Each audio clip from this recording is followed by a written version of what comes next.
Quantum mechanics कुछ दूसरी चीज नहीं है, ये मॉडर्न फिजिक्स ही है। आप उसको मॉडर्न फिजिक्स से भी जान सकते हो या आप उसको मॉडर्न फिजिक्स से भी बुला सकते हो। क्वांटम मैकेनिक्स को आप मॉडर्न फिजिक्स भी बोल सकते हो, कोई इशू नहीं। और मॉडर्न फिजिक्स का मैंने परसों एक लेक्चर दिया था फॉर क्लास 12 और एंट्रेंस के लिए, आप अगर वो भी देखोगे, वो उसमें बेसिक्स मैंने स्टार्ट किया था, वो भी बेटर रहेगा। लेकिन फिर भी मैं थोड़ा यहाँ पे बता दूंगा आपको कि हुआ क्या था क्वांटम मैकेनिक्स और मॉडर्न फिजिक्स का, क्यों इन्वॉल्वेशन हुआ। जैसे कि मैंने उसमें भी बताया कि इलेक्ट्रॉन की डिस्कवरी यानी कि 1897 में जब इलेक्ट्रॉन की डिस्कवरी हुई, तब से बाद जो दुनिया का एक परिवर्तन हो गया, तब जब इलेक्ट्रॉन की डिस्कवरी हुई और उसके बाद जो फिजिक्स आई उसको नाम रखा गया था मॉडर्न फिजिक्स। ठीक है, तो मॉडर्न फिजिक्स में क्या हुआ था उस टाइम पे, चर्चा सबसे पहले चर्चा हो गई थी नेचर ऑफ लाइट पे। ये जो लाइट है ये किस चीज की बनी है, तो उस पे सबसे बड़ा इशू हो गया था उस टाइम पे कि क्या ये पार्टिकल नेचर की है या वेव नेचर की है। तो उस पे मैंने लेक्चर ऑलरेडी दिया है, उसमें मैंने थ्योरीज को एक्सप्लेन किया है थोड़ा बहुत। लेकिन यहाँ पे हम डायरेक्टली अपने सिलेबस पे जाएंगे। पहला जो सिलेबस आपसे आपका स्टार्ट होता है वो कॉम्पटाउन इफेक्ट से होता है, तो मैं वहीं से स्टार्ट करूंगा और मैं आपको बताऊंगा कि हुआ क्या था इसको। और ये जो कॉम्पटाउन इफेक्ट है, कॉम्पटाउन इफेक्ट, बहुत सारे एक्सपेरिमेंट्स तब किए गए थे जिन्होंने बहुत सारों ने एक्सप्लेन किया था particle nature of the light, और बहुत सारों ने एक्सप्लेन किया था wave nature of the light. फिर क्या बोला गया था कि आप लाइट को मान सकते हो कि लाइट ड्यूअल नेचर की है, पार्टिकल नेचर भी है और वेव नेचर भी है। वो किसने बोला? लेविस डी ब्रोगली ने बोला। अब छोड़ो, वो हमारा सेकंड टॉपिक भी बनता है matter waves, D Broglie's matter waves, उस टाइम पे मैं आपको सब कुछ सिखाऊंगा उसमें। फिलहाल कॉम्पटाउन इफेक्ट पे स्टार्ट करेंगे। कॉम्पटाउन इफेक्ट ने क्या एक्सप्लेन किया था? इसने एक्सप्लेन किया था पार्टिकल नेचर ऑफ लाइट। क्या किया था? Explain particle nature of light. जैसे कि फोटो इलेक्ट्रिक इफेक्ट ने पार्टिकल नेचर को एक्सप्लेन किया, उसी हिसाब से कॉम्पटाउन इफेक्ट ने भी यहाँ पे किसको? लाइट को पार्टिकल नेचर से एक्सप्लेन किया। और वही देखेंगे हुआ क्या था कॉम्पटाउन इफेक्ट में और उसकी डेरिवेशन क्या है और कैसे हमारे पास रिजल्ट आ जाता है कि चेंज इन वेवलेंथ या चेंज इन फ्रीक्वेंसी का किस तरीके से आती है, वो सारा कुछ हमें इंफॉर्मेशन कॉम्पटाउन इफेक्ट दे देता है। ठीक है, तो कॉम्पटाउन इफेक्ट में सबसे पहले हम क्या करते हैं,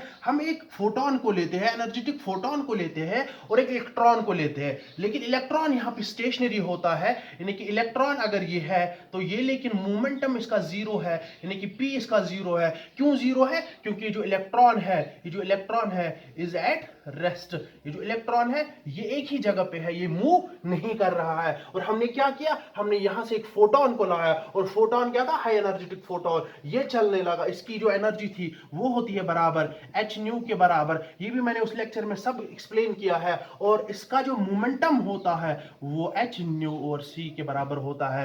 ये कैसे आता है ये भी मैं आपको बताऊंगा। ठीक है, और इस दो चीजें होती है कि ये जो एनर्जेटिक फोटोन है, ये जो चलने वाला फोटोन है, यानी कि एनर्जी जो है, ये जो फोटोन है इसकी एनर्जी है h न्यू के बराबर, और जो मोमेंटम है वो h न्यू और c के बराबर है। हुआ क्या, हमने इस फोटोन को इस इलेक्ट्रॉन के साथ कोलाइड कराया और उसके बाद हुआ क्या, जब ये फोटोन यहां पे इसने इसके साथ कोलाइड किया तो हमें क्या देखने को मिला एक्सपेरिमेंटली कि ये जो है ये फोटोन यहां की ओर जाने लगा, कि इसने अपनी पास यहां से ले ली। और ये जो इलेक्ट्रॉन था, जब एनर्जेटिक पार्टिकल ने इलेक्ट्रॉन को टक्कर किया, यानी कि कोलिजन किया इसके साथ, और इसने अपनी थोड़ी सी एनर्जी इंपार्ट की टुवर्ड्स इलेक्ट्रॉन, और जो ही इलेक्ट्रॉन को वो एनर्जी मिली, इलेक्ट्रॉन ने भी स्टार्ट चलना किया और वो यहां से चला गया। एक्सपेरिमेंटली देखा गया है। और ये एक रेफरेंस लाइन हम लेते हैं, यहां से जो इसने एंगल बनाया, ये इसने थीटा बनाया और इसने बनाया फाई। ये कौन सा पार्टिकल यहां से चला गया? इलेक्ट्रॉन चला गया यहां से। और ये क्या हुआ? ये फोटोन यहां से चला गया। कब चला गया? जब इन दोनों के बीच में एक कोलिजन हो गया। और याद रखिएगा, जो इन दोनों के बिटवीन कोलिजन है वो प्योरली इलास्टिक कोलिजन हुआ। क्या हुआ? प्योरली इलास्टिक कोलिजन हुआ। क्या समझा हमने सबसे पहले?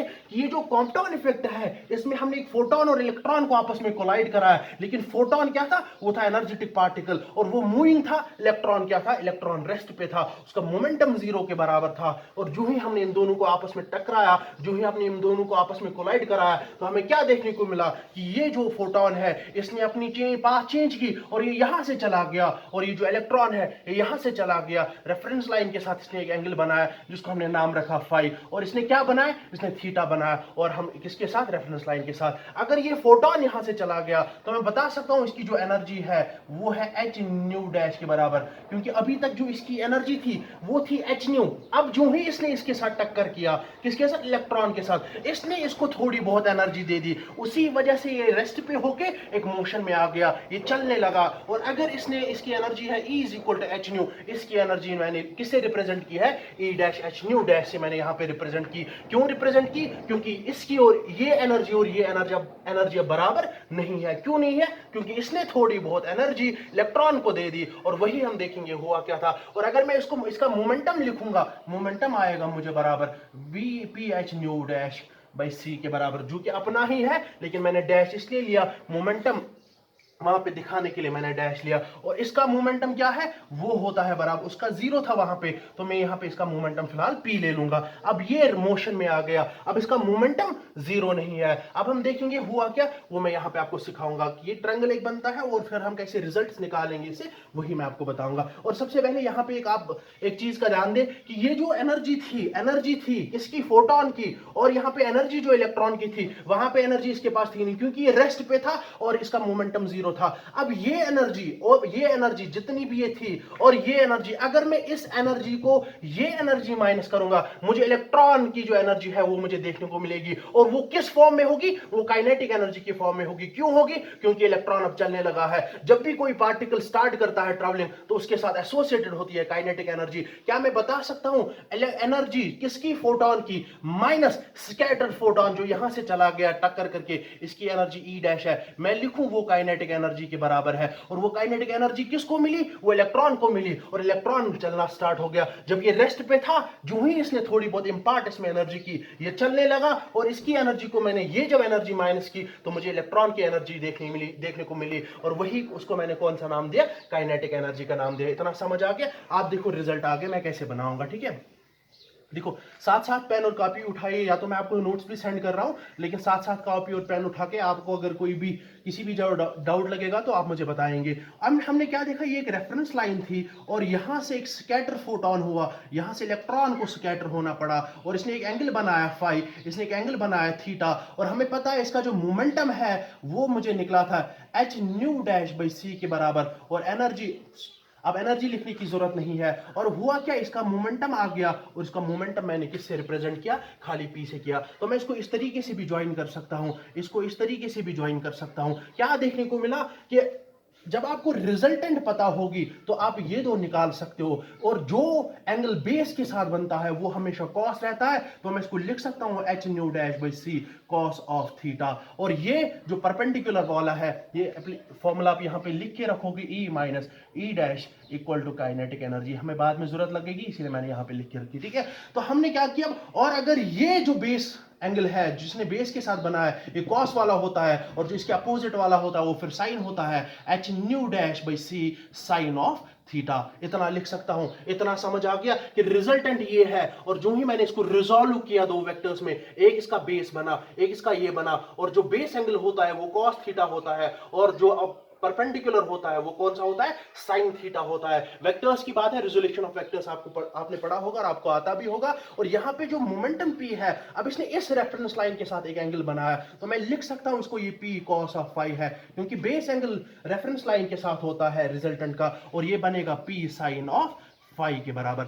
समझ आ गया क्या हुआ? जब एक इलेक्ट्रॉन और एक फोटोन ने अपने साथ टक्कर किया, फोटोन यहां से चला गया, इलेक्ट्रॉन यहां से चला गया, तो मैंने इसको इस तरीके से जोड़ा, क्योंकि मुझे रिजल्टेंट पता था, तो मुझे राइट एंगल ट्राइंगल मिल गया था। और जो ही मुझे, आपने वेक्टर ट्राइंगल ऑफ वेक्टर में से पढ़ा होगा, उसके बाद आपने भी ये पढ़ा भी होगा रिजोल्यूशन ऑफ ए वेक्टर, कि जब एक वेक्टर को रिजोल्व करते हैं दो कंपोनेंट्स में, एक ये कंपोनेंट आता है, एक ये कंपोनेंट आता है, बेस कंपोनेंट ये है, परपेंडिकुलर कंपोनेंट ये है, इसीलिए इसके साथ cos थीटा आया, इसके साथ sin थीटा आया, और यहां पे बेस ये बनता है, और इसीलिए इसको p cos फाई मैंने नाम दिया, इसको p sin फाई मैंने नाम दिया। इतना समझ आ गया? अब मैं देखूंगा कि अब आपको इक्वेशंस डिराइव करनी है इसकी, कि कॉम्पटाउन इफेक्ट की इक्वेशंस को डिराइव करना है। तो फिलहाल मैं लिखूंगा मोमेंटम, क्या लिखूंगा? मोमेंटम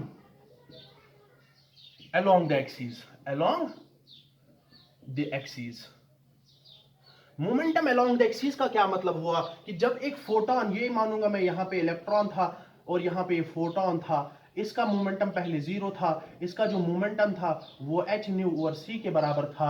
मुझे बोलो, क्या ये दो एक ही लाइन में लाई कर रहे थे लेफ्ट साइड से बिफोर कोलिजन? बिफोर कोलिजन की सिचुएशन ये है कि कौन सी सिचुएशन, यहां पे लिखता हूं, ये एक फोटोन है और ये एक इलेक्ट्रॉन है। इसका मोमेंटम मुझे था h न्यू ओवर c और इसका मोमेंटम मुझे 0 के बराबर था। ये दोनों एक ही लाइन में लाई करते हैं। मोमेंटम अलोंग द एक्सिस, यानी कि along the direction, along the X axis भी मैं लिखूंगा या अलोंग द डायरेक्शन लिखूंगा।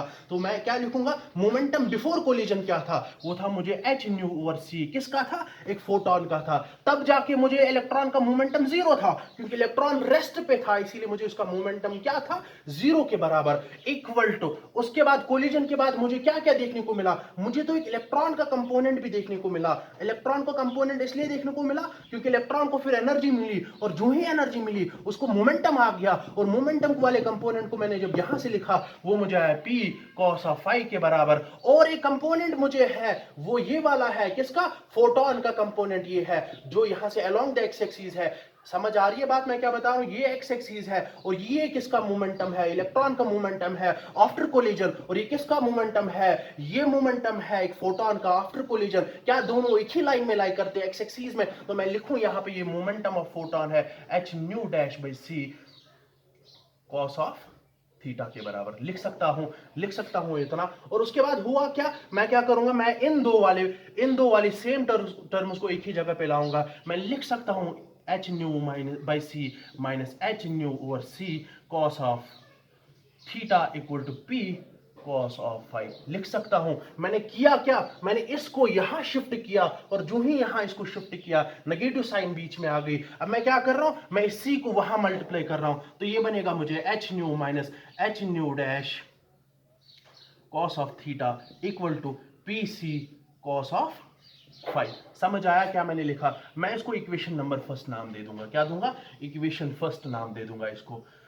समझ आया मैंने क्या किया, मैंने मोमेंटम निकाला अलोंग द एक्स एक्सिस, और मोमेंटम ये स्कैटर्ड फोटोन का है, और ये किसका है, इलेक्ट्रॉन का है। बिफोर कोलिजन ये मोमेंटम था, और आफ्टर कोलिजन ये मोमेंट आया मुझे अलोंग द एक्स एक्सिस। अब मुझे क्या है, अब मुझे निकालना है momentum along perpendicular direction, along perpendicular direction. क्या है, मोमेंटम अलोंग परपेंडिकुलर डायरेक्शन। मुझे निकालना क्या है, मुझे मोमेंटम निकालना है, लेकिन परपेंडिकुलर डायरेक्शन। मुझे बोलो बिफोर कोलिजन क्या कोई कंपोनेंट था इसका, क्या ये इस वाली डायरेक्शन में जा रहा था, वाई एक्सिस डायरेक्शन में जा रहा था, कि एक्स एक्सिस डायरेक्शन में जा रहा था, कि ये जो इलेक्ट्रॉन है ये रेस्ट पे था, क्या ये एक्सिस डायरेक्शन में था कि वाई डायरेक्शन में था। इसको होना अगर ये वाई में भी होता तब जाके इसका मोमेंटम 0 था, हम इसको लेना ही नहीं था। और ये वाली जो फोटोन है, ये वाली जो लाइट है, ये यहां से जा रही है, यानी कि अलोंग द एक्स एक्सिस जा रही है, परपेंडिकुलर डायरेक्शन में नहीं जा रही है। तो मैं लिखूंगा फोटोन का मोमेंटम 0 के बराबर है। इलेक्ट्रॉन का मोमेंटम तो बिफोर कोलिजन 0 के बराबर था ही।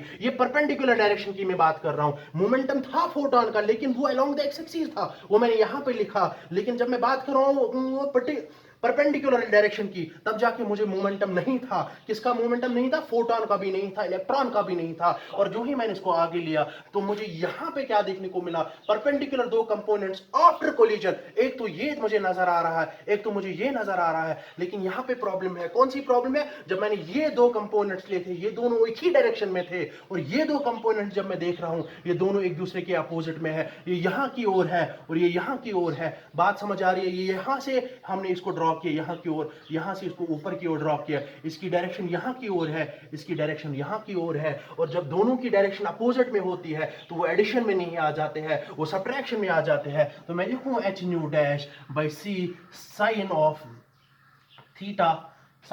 Theta minus p sine of phi. इतना समझ आया मैंने क्या किया, मैंने अब क्या निकाला, momentum along the positive direction. समझ आ रही है बात, मैंने क्या किया, momentum along positive perpendicular direction. तो मुझे जब फोटोन जब मैंने देखा था उसकी जो वेलोसिटी थी वो टुवर्ड्स एक्स एक्सिस थी। वो मैंने देखा नहीं कि वो परपेंडिकुलर डायरेक्शन की तरफ नहीं था, वो था अलोंग द एक्सिस। और जो उस टाइम पे इलेक्ट्रॉन तो ऑलरेडी रेस्ट पे था, उसका मोमेंटम मुझे 0 के बराबर आ रहा था। उसके बाद आफ्टर कोलिजन पे मुझे परपेंडिकुलर वाले दो कंपोनेंट्स देखने को मिली। एक तो ऊपर वाला था, किसका था, ये ऊपर वाला था एक फोटोन का, स्कैटर्ड फोटोन का मोमेंटम। और ये किसका था, इलेक्ट्रॉन का, लेकिन ये नीचे की ओर था, इसीलिए मुझे इसको नेगेटिव साइन बीच में रखनी पड़ी। और मैं जब इसको सॉल्व कर रहा हूं, मैं इनको अब सेपरेट करूंगा। जब मैं इसको यहां शिफ्ट करूंगा इसको नेगेटिव साइन आ जाएगी, क्योंकि ये पॉजिटिव है यहां पे, और इक्वलिटी के बाद इसकी भी नेगेटिव साइन है। मैं पहले स्किप करूंगा नेगेटिव साइन, मैं स्टेप यहां पे कट कर रहा हूं। नेगेटिव और नेगेटिव साइन को मैं काट के इसको डायरेक्टली लिख सकता हूं एच न्यू डैश बाई सी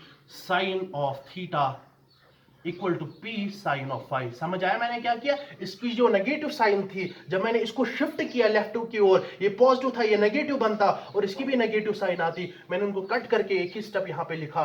समझ आ रही है बात? फिर से मैं इसी को वहां शिफ्ट करूंगा, ये बनेगा मुझे h nu dash sine of theta equal to P c sine of phi. समझ आया? इसको मैं इक्वेशन नंबर सेकंड नाम रखूंगा। अब शुरुआत स्टार्ट हो रही है, अब हम देखेंगे हुआ क्या। और ये मैं मिटाऊंगा, ये दो इक्वेशंस को हम ऊपर लिख के रखेंगे सो दैट हमें बेटर तरीके से अंडरस्टैंड हो जाए।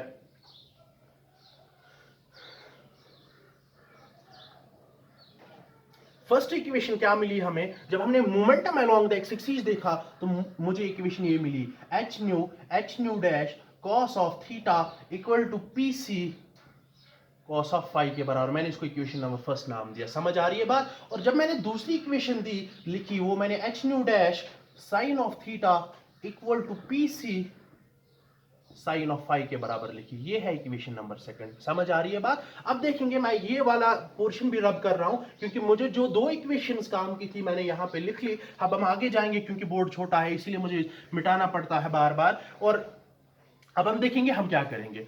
ये जो दो इक्वेशंस हमें मिली, एक मिली हमें momentum along the X axis और दूसरी कौन सी मिली हमें? Momentum along the perpendicular direction, या मैं बोलूंगा अलोंग द वाई डायरेक्शन। ठीक है, और हमें करना क्या है? इन दो इक्वेशंस को आपस में ऐड करके स्क्वायर करना है। बात आ रही है समझ? इक्वेशन फर्स्ट और सेकंड को मुझे ऐड करके इनको स्क्वायर करना है। तो मैं लिख सकता हूं, मैं इन दो को पहले लिखूंगा, मैं लिखूं p C cos of phi plus p c sine of phi. इनको अलग से प्लस किया मैंने पहले, और उसके बाद हमें क्या करना होता है? उनको स्क्वायर करना है। तो मैंने यहां पे स्क्वायर किया। बात समझ आ रही है? उसके बाद जब मैं ये वाला पोर्शन लिखूंगा, इनको भी मुझे ऐड करके क्या करना है? फिर स्क्वायर करना है। मैं लिखूंगा H nu minus H nu dash cos of theta, इसको अलग से मुझे स्क्वायर करना है, और प्लस लिखूंगा H nu dash sine of theta, इनको प्लस करके मुझे फिर अलग से ये करना था। समझ आ रही है बात? असल में हमें यहाँ पे इसको अलग से स्क्वायर देना है और यहाँ पे अलग से स्क्वायर देना है।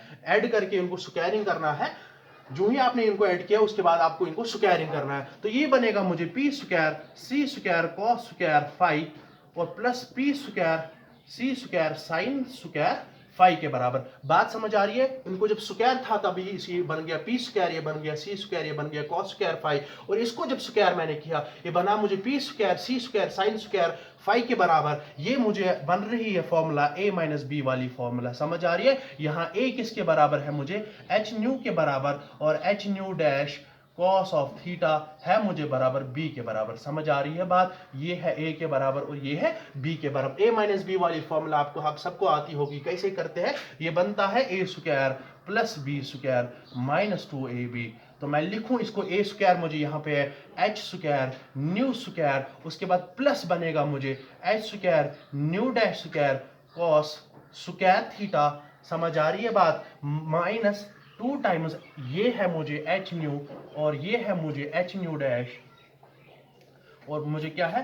Cos square theta. बात आ रही है समझ? तो हमने क्या किया? हमने जब इसको यहां से निकाला और हमने क्या किया? हमने इसको एक्सपेंड किया और हमारी और एक टर्म बचती है, वो क्या है? H square nu square sine square theta के बराबर। बात आ रही है समझ? मैंने क्या किया? इसको भी मैंने a माइनस बी फॉर्मूला से वहां पे एक्सपेंड किया, और ये तो स्क्वायर करके करना था इसको, और ये वाली फॉर्मूला आ जाती है। तो मैं यहां लिख सकता हूं पी स्क्वायर सी square cos square phi plus sine square phi लिख सकता हूं, क्योंकि मैंने पी स्क्वायर सी स्क्वायर को कॉमन निकाल के cos square phi plus sine square phi यहाँ पे अलग से लिखा, इनको अलग से प्लस किया। उसके बाद मुझे बनती है formula h square nu square minus 2h square nu minus nu dash cos of phi cos of theta. समझ आया मैंने क्या किया? मैंने इसको यहाँ पे ड्रॉप किया, मैंने पहले इसको लिखा माइनस 2 h और h बनेगा h स्क्वायर, न्यू और न्यू डैश ये भी स्क्वायर बनता है, लेकिन ये डिफरेंट फ्रीक्वेंसीज है इसीलिए स्क्वायर नहीं बना।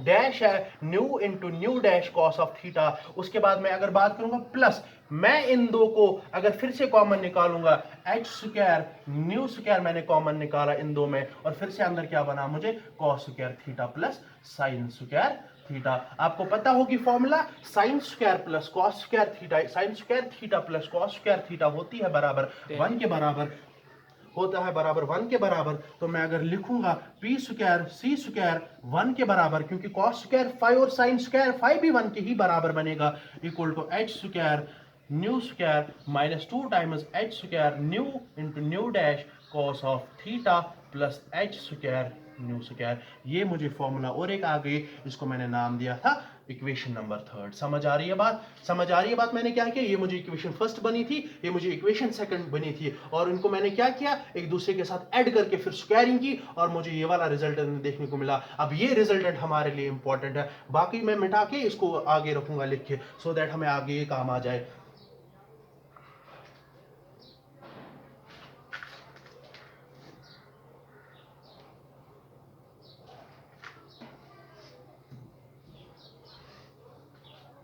पी स्क्वायर सी स्क्वायर है मुझे बराबर H square nu square plus H square plus 2 times H square nu into nu dash cos of theta plus H square new dash square. बात समझ आ रही है? ये इक्वेशन मैंने वहां पे लिखी, इसको मैंने इक्वेशन नंबर 3 नाम दिया था।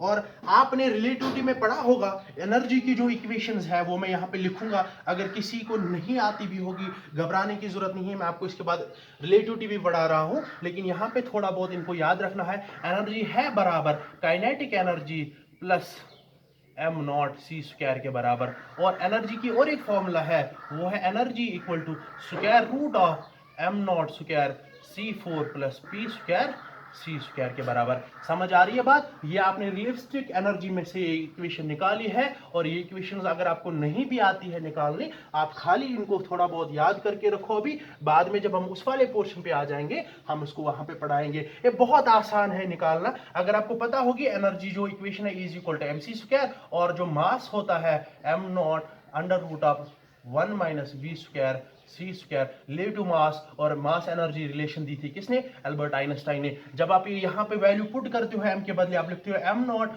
Under root of 1 minus v square C square into यहाँ पे सी स्क्वायर ही आता है आपको, क्योंकि आपने m को ही खाली डाला। अब क्या करते हो आप होल तरीके से इसको स्क्वायर करते हो, ये बनेगा ई स्क्वायर और ये बनेगा M nought equal to m nought divided by 1 minus v square, ये स्क्वायर आएगा ऊपर, c square into c square ही आएगा। और जब मैं इसको यहाँ ट्रांसफर करूंगा, ये बनेगा E square 1 minus v square सी स्क्वायर, और आएगा यहाँ पे equal to m not square C4, ये 4 बनेगा जी, इसका ऑलरेडी स्क्वायर था। और जब आप इसको थोड़ा बहुत सॉल्व करोगे, आपको ये वाली इक्वेशन आ जाएगी। कौन सी वाली आ जाएगी? आपको ये पी स्क्वायर सी स्क्वायर आएगा, ये आएगा जब आप इसको सॉल्व करोगे। एक बात की बात है, तो मैं आपको उस टाइम पे पढ़ाऊंगा, लेकिन फिलहाल मैंने सोचा अगर किसी को आता भी नहीं है, वो इसको इस तरीके से थोड़ा बहुत ट्राई करके इसको निकाल सकता है। दो फॉर्मुलाज है जो आपको एनर्जी की याद रखनी है, एक है energy is equal to kinetic energy plus m not C square, और दूसरी इक्वेशन जो एनर्जी की है वो है under root of m not square C4 plus p square C square. अब क्या करेंगे हम इसी इक्वेशन को थोड़ा बहुत सॉल्व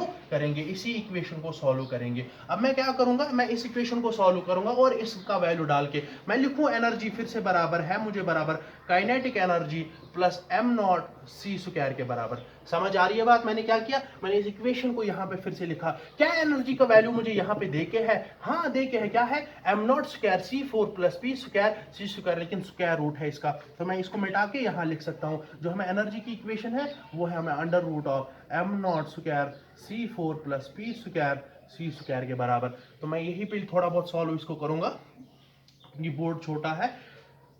तो मुझे इक्वेशन जो है एनर्जी की, एनर्जी है मुझे बराबर kinetic energy plus m not square C square. समझ आ रही है बात? और एनर्जी का जो वैल्यू है मुझे वो मुझे यहाँ पे मिलके है, तो मैं पुट करूं एनर्जी का वही value m not square C4 plus p square C square के बराबर।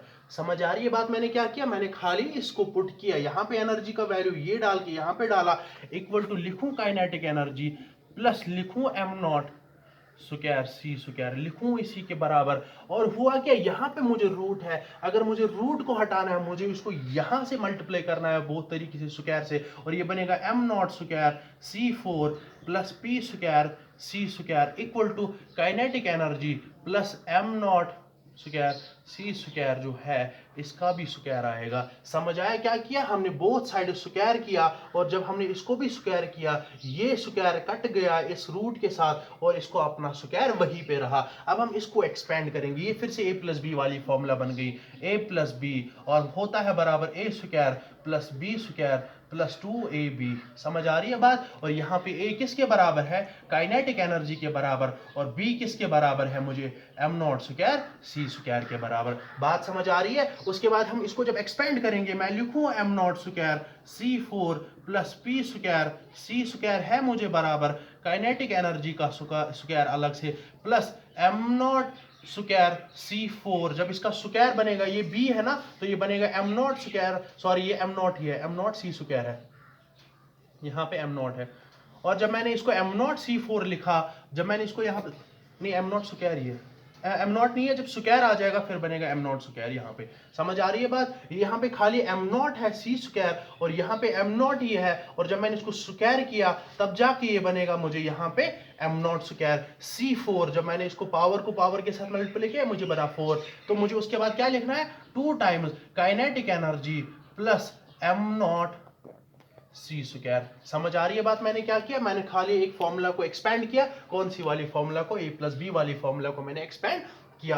काइनेटिक एनर्जी की रिलेशन मैंने स्टार्ट में आपको बताई थी, energy minus energy is equal to kinetic energy. और एनर्जी ऑफ, ये एनर्जी ऑफ फोटोन है, ये एनर्जी ऑफ स्कैटर्ड फोटोन है, और ये kinetic energy of the electron है। क्या एनर्जी होती है? बराबर एच न्यू, और इसकी एनर्जी हमने एच न्यू डैश ली थी क्योंकि ये स्कैटर वाला फोटोन था, इसकी वो एनर्जी नहीं थी जो इसकी एनर्जी थी, इसी में से घट गई थी कुछ एनर्जी जो किसने ली? इलेक्ट्रॉन ने, उसमें क्या आ गई? Kinetic energy. क्या मैं ये वैल्यू यहाँ पे पुट करूं, मुझे बनेगा m nought square c4 plus p square c square equal to kinetic energy को लिखूं h nu minus h nu dash का स्क्वायर, प्लस लिखूं m nought square c4 plus लिखूं 2 times h nu minus h nu dash.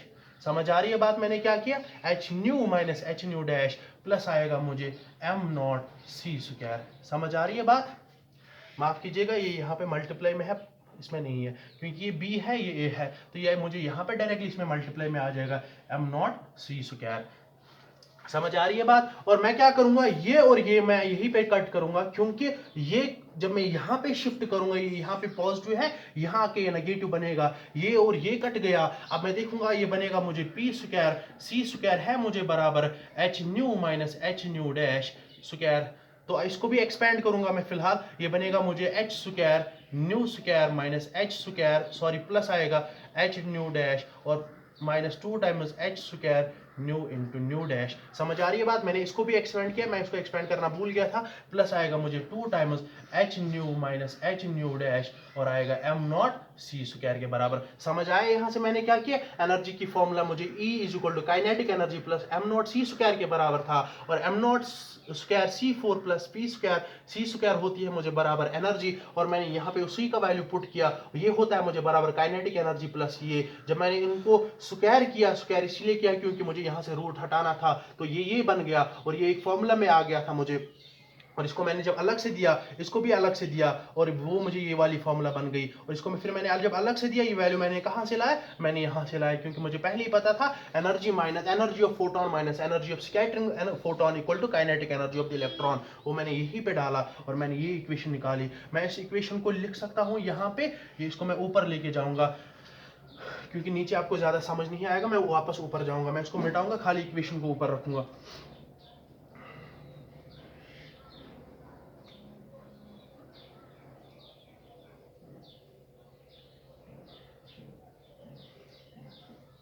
मैं लिखूं ये equation h square nu square plus h square new dash minus 2 times h square nu minus nu dash plus 2 times h nu minus h nu dash m nought c square.